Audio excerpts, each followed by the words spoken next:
My friend is the type of person who has all the beautiful things, including a house. And I was so proud of her when she bought her first home. And so I was trying to come up with a birthday gift for her. And she just has such a cute house from the outside. And I've really been wanting to practice painting homes and, well, buildings. It doesn't have to be a home, but I use this as an opportunity to do that because I've also was wanting to do some paintings as gifts in these cute little frames from Dollar Tree. And I do have a video about framing your artwork. So if you haven't seen that, you can check it out. I'll link to that in the description.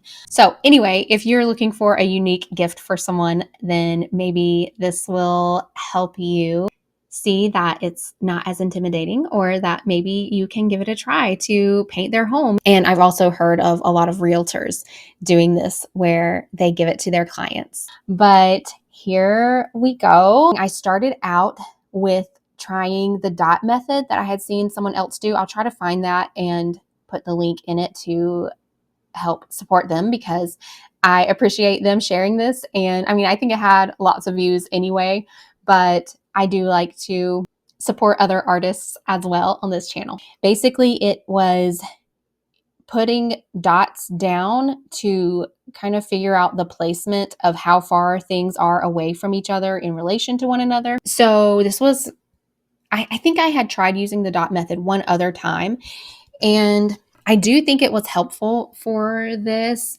but I also could have done it better or more precisely, or I also just got tired of it and wanted to move on to the drawing and painting and was kind of getting confused about which dot was which. So I was like, I need to connect the dots and then maybe I can do more dots after. And I was also nervous that you would still be able to see the dots in the end, which I think you can, but it's not really noticeable. It just looks like kind of scribbly because I wasn't trying to be perfect with like the basic drawing and outline. So that was just a fun experiment. I'm also like, oh, I could just paint this house again and have so much fun with it and have maybe a better version, but I don't know. Maybe I also wouldn't like it as much. So this is the reference photo that I was using. And her house is like a shingle siding type thing. And then I also did the brick with different colors of paint.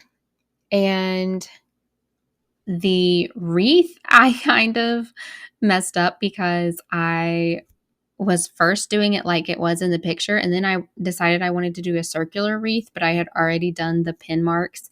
And then you'll also see that I sign it inside of the wreath because that's probably the part that I was least happy with. And then it just made it more noticeable because it made it darker and like the darkest part of the painting. So I feel like it draws your attention there. But anyway, I still like how it turned out. I thought I was going to do it without having the trees or the grass, or maybe just a little, which I kind of still did just a little, but I did more than I had originally anticipated because we both love trees. And so I was like, how can I not include the trees? So I went back and just did some greenery above the house. I didn't even add branches or anything.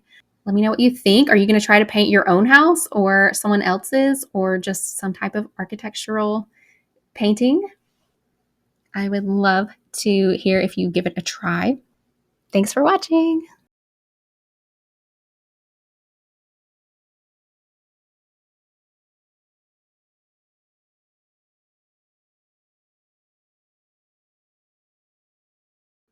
I also couldn't help but add her little cat, Nora, who is always looking out the window.